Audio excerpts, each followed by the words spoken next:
જય શ્રી કૃષ્ણ મિત્રો. હાલમાં લાઇનમાં ઘણા બધા આઈપીઓ આવી રહ્યા છે. તેમાંનો એક આઈપીઓ અત્યારે તમે એપ્લાય કરી શકો છો. તેનું નામ છે શાંતિ ગોલ્ડ ઇન્ટરનેશનલ લિમિટેડ. કંપનીનું માર્કેટ કેપ છે 1434 કરોડનું. ગયા વર્ષે કંપનીનું રેવન્યુ 1106 કરોડનું થયેલું છે.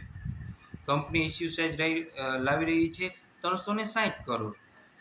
હાલમાં કંપનીનું આઈપીઓ એપ્લાય કરવા માટેનું સ્ટાર્ટિંગ થઈ ગયું છે. 25 જુલાઈ 2025થી 29 જુલાઈ 2025 સુધી તમે એપ્લાય કરી શકો છો.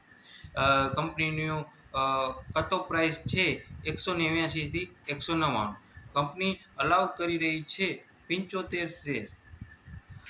અલાઉટમેન્ટ ડેટ છે 30 જુલાઈ 2025. કંપની એનએસસી અને બીએસસી ઉપર બંને ઉપર લિસ્ટ થઈ રહી છે 1 ઓગસ્ટ 2025ના દિવસે. તમે એપ્લાય કરી શકો છો. અત્યારે હાલમાં તેની જીએમપી બોલાઈ રહી છે 3700 રિટેલ ઇન્વેસ્ટર માટે અને એચએનઆઈ કેટેગરી માટે 38,000 રૂપિયા બોલાઈ રહી છે જીબીએથી. તમે અત્યારે આ આઈપીઓ એપ્લાય કરી શકો છો. મેં મારા ફેમિલીના બધાના એકાઉન્ટમાં આઈપીઓ એપ્લાય કર્યા છે. તમે પણ કરી શકો છો. જય શ્રી કૃષ્ણ મિત્રો.